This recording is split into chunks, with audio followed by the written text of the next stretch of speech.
Magic in Middle-earth is rare, and finding magical items should represent a major turning point in a campaign. Magic items are meant to be placed in the game world for specific characters to find.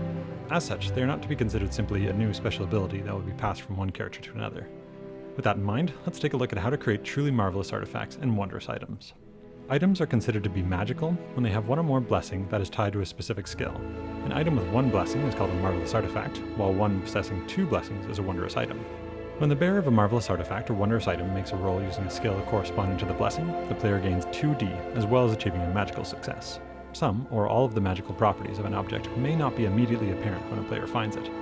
The blessings may reveal themselves over time, or a player may learn them by choosing the study magical items undertaking during a fellowship phase. As an example, I will make a marvelous artifact for Fastred. In The Hobbit, there is a mention of a pair of magic diamond studs that fasten themselves and never come undone unless ordered. Something like that seems like a great item for Fastred to try and impress people with. Following the treasure index, I will make a pair of gold studs of dwarven make that will have an awe blessing. I will also add a little description, saying that the studs are engraved with Fastred's initials. On page 162, there are 6 tables full of examples that you can use or create your own. Now let's take a look at the rules surrounding famous weapons and armor. I must decide an item type, the craftsmanship, select any banes if applicable, add some attributes, and then finally name the item. I will make an elvish longsword for Ingold to receive at some point during the campaign. I will now select a bane. Bane weapons were crafted with a specific enemy type in mind, and provide special benefits against them. For this longsword, I will make it an orc bane. The next step is to assign the weapon some attributes. These are similar to the rewards a player can get during character creation, or when gaining a rank in Valor. Any famous weapon or piece of armor must have at least 1 reward, and no more than 3. The rewards can be chosen from those listed on page 79, or from the enchanted rewards, starting on page 165. Keep in mind, each reward can only be applied once. Also, rewards sharing a common descriptor cannot be added. For example, a sword with a grievous reward cannot also be given the superior grievous enchanted quality. I have an idea in mind of a sword glowing with a bright white light that will inspire any allies, so I will look for rewards that help with that. I will give the sword 2 rewards. The first will be superior keen. Since the blade is elvish, it will score a piercing blow on a result of 9+, or a 10 minus the wielder's valor when used against a bane creature. For the second reward, I will choose Flame of Hope. This normally says that it is only for weapons of dwarven craftsmanship, but I'll bend the rules here a little bit.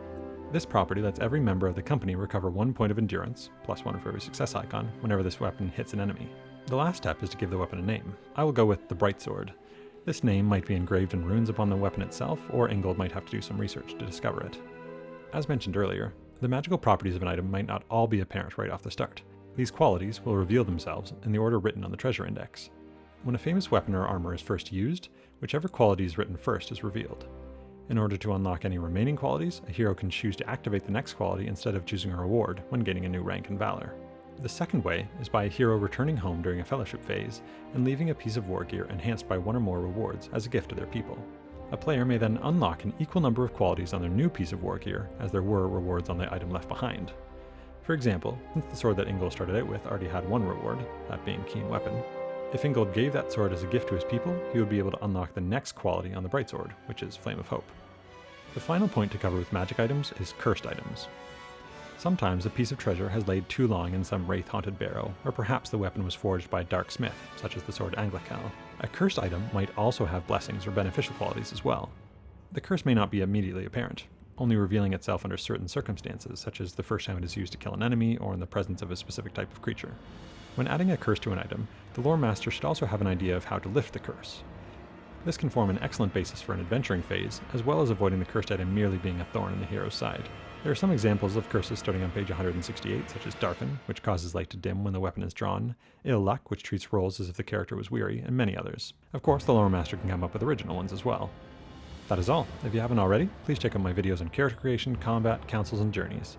Keep watching this channel for more videos on the One Ring. I will have one out soon on creating nameless things. Thanks for watching.